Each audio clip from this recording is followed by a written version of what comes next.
This is the neuromuscular function video by Logan, Coleon, and Nate. And up first is the motor unit. So at the top you have the dendrites, and the dendrites' function is just to receive communication from other cells.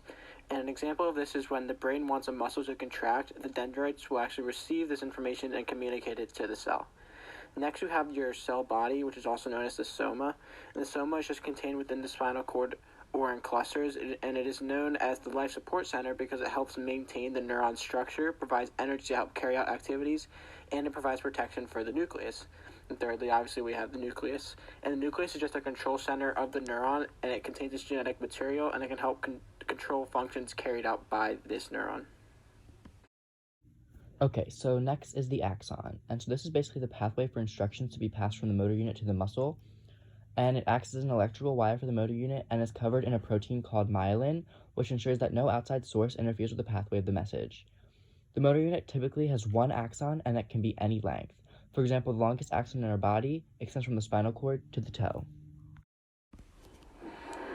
The motor end plate attaches to the muscle and receives signals that cause muscle contractions. The brain will send signals to the dendrites, and the dendrites send those signals to the axon.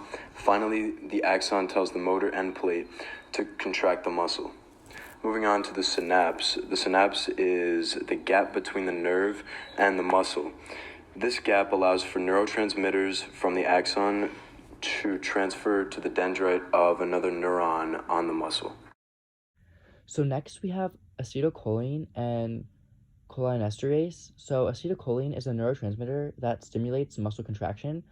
This happens after acetylcholine is released from the motor neuron and binds with receptors in the cell membrane to allow sodium to enter the cell. The sodium will generate the action potential in the sarcoplasmic reticulum, which will release calcium, and then contraction is activated. And then next is cholinesterase, which breaks down acetylcholine into choline and acetic acid, stopping contraction and returning the neurons and the muscle back to their resting state. So this happens when cholinesterase is released from the nerve cell and travels to the motor end plate, and it ensures that muscles don't contract for too long and cause potential injury. Okay, so next is the sarcomere and all of the structures that lead up to the sarcomere that encapsulate the sarcomere.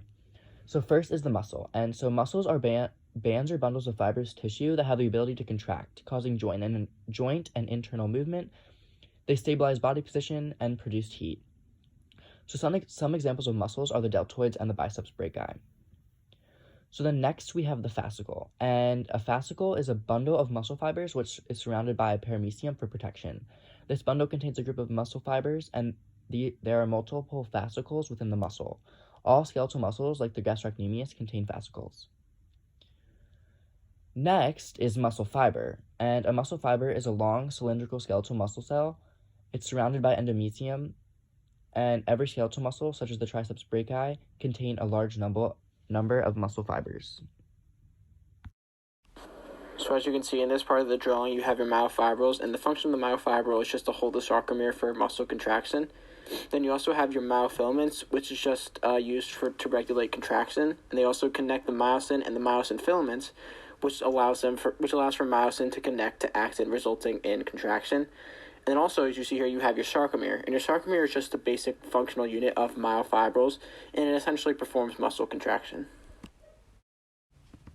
And here you have your actin, and actin is just a contractile protein, and it's also a thin filament, and it can also function to keep the shape of the cell while obviously helping for contraction. Next is myosin, which is a contractile protein that is a thick filament. Its function is to convert chemical reactions to ATP and to convert ATP into mechanical energy. Following myosin is the sarcoplasmic reticulum, and so this is a membrane-bound structure similar to the smooth endoplasmic reticulum found in body cells, which stores and releases calcium for action potential. This is found on the outsides of muscle fibers so that when an action potential is signaled by the neuron, calcium can be supplied for contraction of the muscle.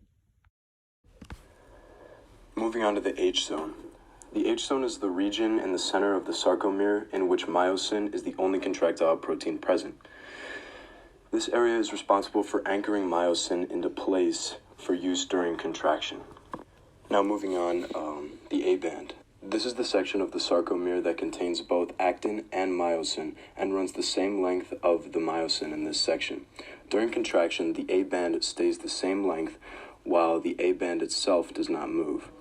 The actin is located in the Z line and gets pulled in by the myosin, which moves A bands from other sarcomeres closer to one another during contraction.